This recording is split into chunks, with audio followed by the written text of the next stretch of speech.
तो हेलो साथियों, स्वागत है आप सभी का tuition with Mayank YouTube channel पर। मैं मयंक आप सभी का इस चैनल पर हार्दिक स्वागत करता हूं। उम्मीद करता हूं आपने पिछली दो क्लास देख ली होंगी केमिस्ट्री की, जो मैंने कराई है। चैप्टर नंबर 1 अध्याय नंबर 1 विलेन चल रहा है, जिसका पार्ट 2 मैंने कल करा दिया था आपको। आपको पार्ट 2 में मैंने विलेयता और हेनरी नियम और उसके अनुप्रयोग के बारे में पढ़ा दिया था।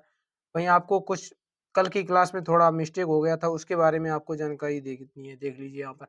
जैसे मैंने यहाँ पर ये लिखा था, गहरे समुद्र में डुबकी लगाने वाले गोताखोर श्वसन क्रिया हेतु हीलियम मिश्रित धातु का प्रयोग करते हैं, आदि का प्रयोग करते हैं। ये तो आपका यहाँ तक तो सही था, ये यहाँ से लेके यहाँ तक सही था। वही यहाँ पर ये यहाँ पर देख लीजिए, पहाड़ी व्यक्तियों में ये वाला थोड़ा मिस्टेक हो गया था, इसमें देख लीजिए आप।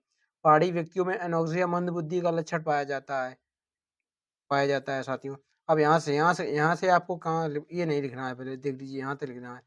ऊंचाई पर दाब कम हो जाता है, ये लिख लेना है। इसके बाद यहाँ से लिखना है। इसलिए रक्त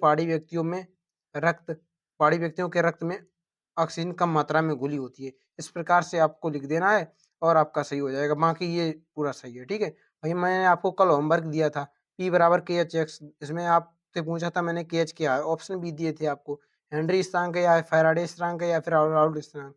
आपने किसी ने जवाब नहीं दिया कमेंट बॉक्स में, तो मैं ही बता देता हूँ। चलिए यहाँ पर जो केएच है मैंने बताया था, यहाँ पर देख लीजिए एनजी स्थिरांक है।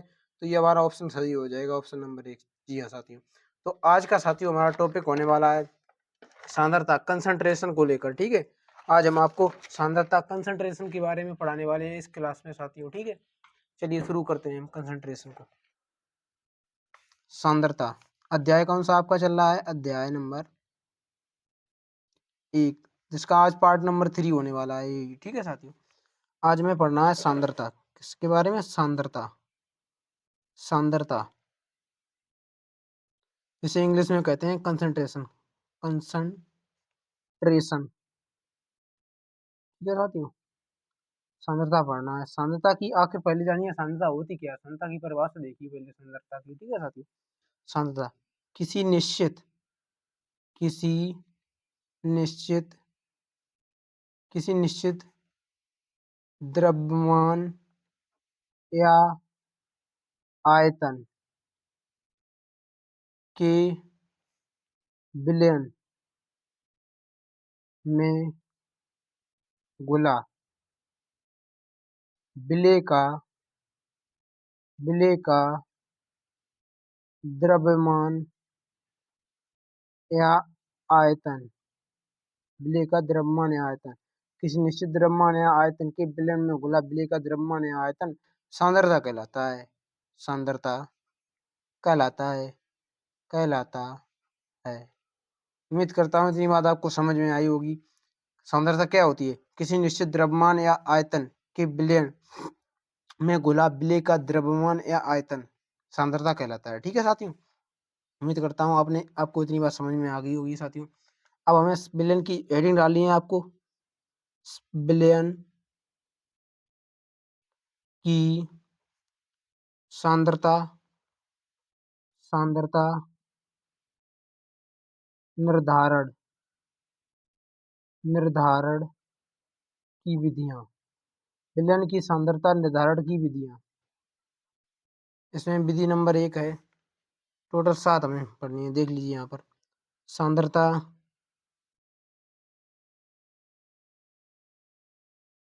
यहाँ पर ऐसे लिखिए आप, भार प्रतिशत। भार प्रतिशत भार प्रतिशत, ठीक है। नंबर 2 पर आप लिख लीजिए, भार प्रतिशत को इसका संकेत होता है W/W प्रतिशत। जी हाँ साथियों, ठीक है। वहीं दूसरे नंबर पर हमें पढ़ना है आयतन प्रतिशत के बारे में। आयतन प्रतिशत आयतन प्रतिशत B/B प्रतिशत होगा इसका, ठीक है। आयतन को B से लिखते हैं, ठीक है। B/B प्रतिशत, ठीक है साथियों। उम्मीद करता हूँ इतनी बात आपने समझ ली होगी, ठीक है साथियों। वहीं नंबर 3 पर हमें पढ़ना है पार्ट पर मिलियन यानी कि ppm। पार्ट्स पर मिलियन ठीक है, यानी कि ppm इसका संकेत हो जाएगा, ठीक है साथियों। वहीं नंबर 4 पर हमें पढ़ना है मोल अंश के बारे में। मोल अंश इसे कैपिटल X से व्यक्त करते हैं, ठीक है साथियों। नंबर 5 पे पढ़ना है मोलरता के बारे में। मोलरता इसे कैपिटल M इसका संकेत होता है, ठीक है।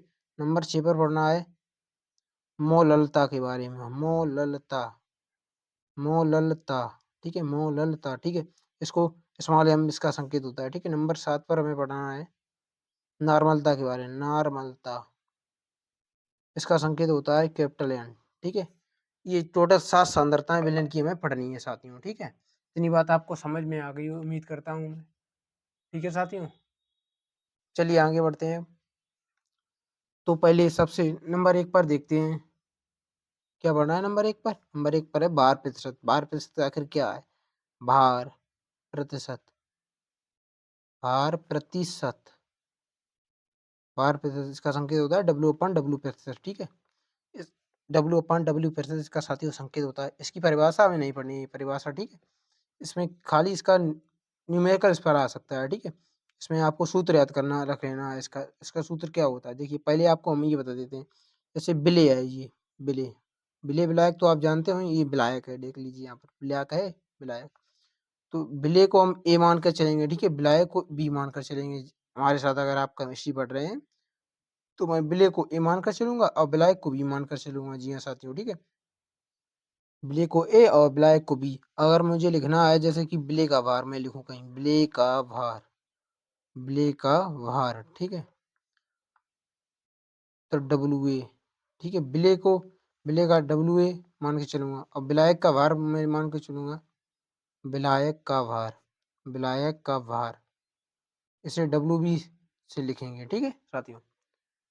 विलेय का डब्ल्यू ए और विलायक का डब्ल्यू बी, ठीक है। उम्मीद करता हूँ इतनी बात आपको समझ में आ गई होगी, ठीक है साथियों। अब इसका सूत्र क्या होता है आखिर देखिए, इसका सूत्र देखिए अब यहाँ पर आप लोग कि आखिर इसका सूत्र क्या होता है, ठीक है।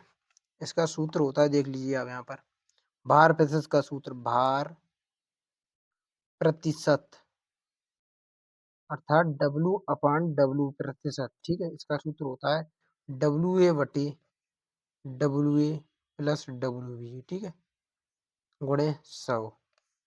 इस सूत्र को आप याद कर लीजिए, इससे रिलेटेड जो भी क्वेश्चन आएगा आप खटाक से कर देंगे, ठीक है। यही सूत्र है। अब डब्ल्यू अपॉन डब्ल्यू प्रतिशत आप जानते हैं, भार प्रतिशत है यहाँ पर। अब डब्ल्यू ए मैंने क्या यहाँ पर लिखा है, विलेय का भार हो जाएगा, ठीक है। डब्ल्यू ए क्या है यहाँ पर, नीचे देख लीजिए, विलेय का भार, ठीक है, विलेय का भार प्लस डब्ल्यू बी विलाय का भार, मतलब यहाँ पर विलयन आ जाता है एक तरीके, मान लीजिए आप यहाँ पर विलयन हो जाता है। विलयन में क्या होता है, विलेय और विलायक। यहाँ पर आप विलेय का भार लिख दीजिए, यहाँ पर विलयन का, विलयन में दोनों ऐड करके लिख लीजिए और 100 से गुणा कर दीजिए। यही आपका सूत्र भार प्रतिशत का बनकर तैयार हो जाएगा, ठीक है। और इस पर आपको अब क्वेश्चन देख लीजिए किस प्रकार से बनता है, देख लीजिए आप इधर देखिए। मैं आपको क्वेश्चन भी साथ साथ एक करवा तक चलता हूँ जिस प्रकार आपको कोई दिक्कत ना हो। जैसे कि क्वेश्चन देख लीजिए अब इस पर क्वेश्चन, जैसे मैंने आपसे बोल दिया कि 40 ग्राम, 40 ग्राम Na